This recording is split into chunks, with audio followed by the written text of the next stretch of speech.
Salut, c'est Reynard. Aujourd'hui, je vais critiquer une théorie de le fan de FNAF qui est devenu Obscurio et que YouTube a supprimé sa chaîne sans aucune raison. Maintenant, il a une autre chaîne dont j'ai oublié le nom. Avant de commencer, sachez que je n'ai rien contre Obscurio. Je ne fais juste une petite critique de sa théorie.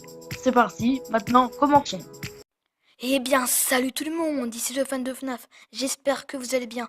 En tout cas, moi ça va super, et aujourd'hui on se retrouve pour une nouvelle vidéo, et aujourd'hui je fais ma première théorie sur ma chaîne. Springtrap est-il gentil ou méchant? Bah oui, vous vous êtes déjà posé cette question. Alors, je me suis jamais posé de cette question, mais ceci n'est pas une théorie, mais une spéculation. Ça n'a rien à voir, très cher. Bon allez, c'est parti pour les 3 théories qui prouvent que Springtrap est en réalité gentil.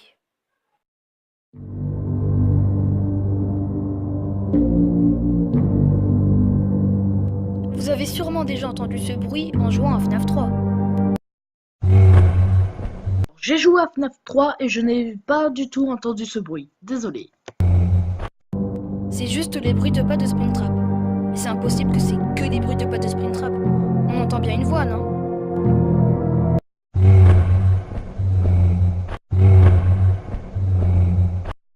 Oui, je sais que vous comprenez rien, c'est incompréhensible. Donc on va modifier la voix, on va la mettre un peu plus aiguë pour mieux comprendre.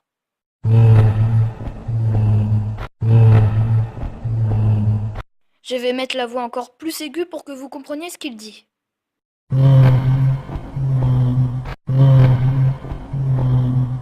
C'est bon, non? Ah, écoutez bien.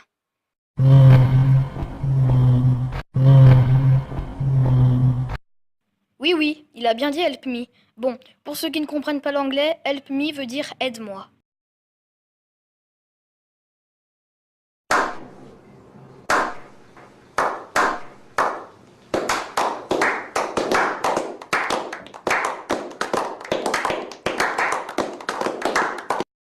Si Springtrap disait Help me, Scott lui aurait donné une voix. Et non, ceci n'est pas une voix, ceci est une hallucination auditive, et non collective, désolé Sylvain Durif.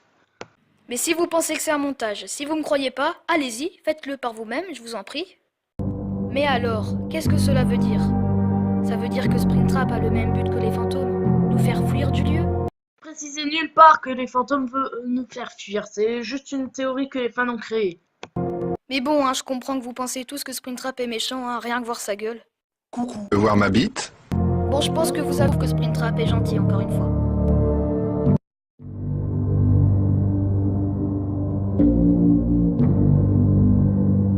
Vous savez au moins tous comment Springtrap nous attaque dans FNAF 3. Une drôle façon d'attaquer d'ailleurs.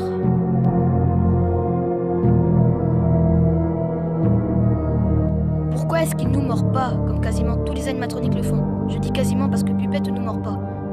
En même temps, je sais pas. Alors, bonjour l'accent anglais, et de plus, Wizard Bonnie ne nous mord pas lui aussi. En même temps, je sais pas comment elle va faire avec sa bouche dégueulasse, mais lui, Springtrap, il a la possibilité de nous mordre.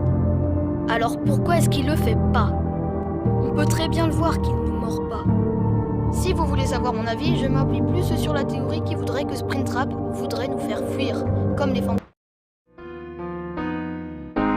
Tu es magnifique, peu importe ce qu'ils disent, les mots ne t'atteignent pas. Wow.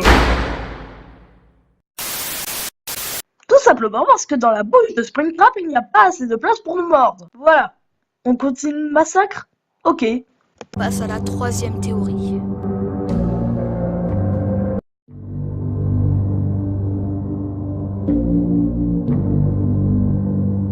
Vous savez tous les game over de FNAF 1 et 2. Les animatroniques nous prennent et hop, ils nous enfilent dans un costume pour ensuite mourir dedans. Et bah, dans FNAF 3, c'est pas le cas. Juste un game over banal.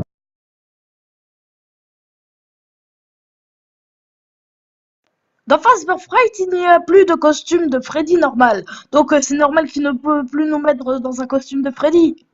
Du coup, quand vous perdez dans FNAF 3, on meurt pas vraiment. Donc il n'y a aucune preuve qui prouve qu'on est mort lorsqu'on perd. Avec toutes les théories que je vous ai dit, le Help Me, le jumpscare de Springtrap et le game over de FNAF 3, vous pensez vraiment qu'il est méchant? Oui.